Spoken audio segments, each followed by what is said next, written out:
Alrighty, so I found this computer. Haven't done one of these in a while.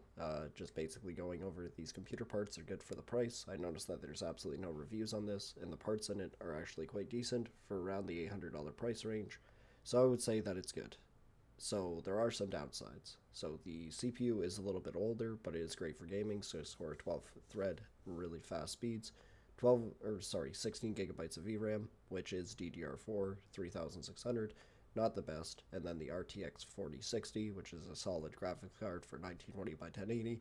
2K, you're going to start falling behind because of the 8 gigabytes of VRAM, and there's rumors of VRAM being under 12 not being enough anymore, so 8 gigabyte cards like mine, my 3070 Ti, might not be able to keep up in the future, so that is one thing to consider.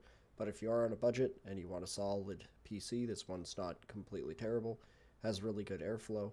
The only part that I would probably consider upgrading, the CPU cooler looks like a Thermaltake, super basic. It also has its OTAC graphics card, is what it's showing. If it does come with that, that's absolutely awesome. Looks like a Western Digital. That's weird. MSI. I didn't know MSI even made a 1 terabyte. I haven't seen one of those before. So it does have brand name stuff, ASRock. Not my favorite motherboard, but it is decent enough. Comes with everything you need to start playing, just need a screen. The iBuy power, keyboard and stuff is pretty not awesome. It says that it comes with a 600 watt. Oh, this one's showing a 650.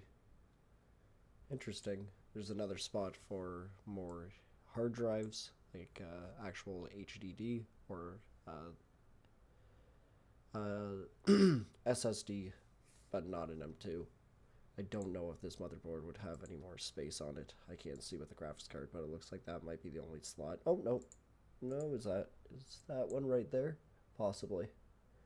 No, it's not, because there's no holes to screw it in.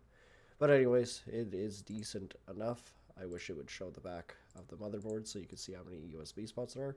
But if you're looking for something on a budget, this one isn't too bad.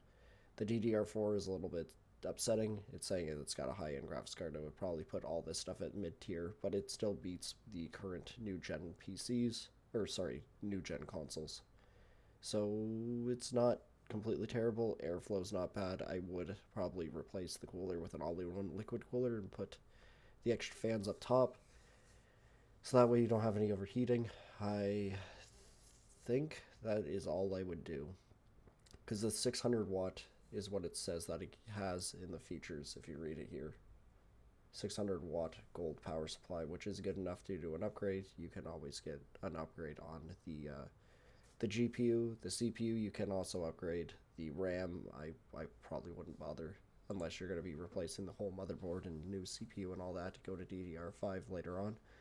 But for the meantime, this thing is still solid, especially for the price.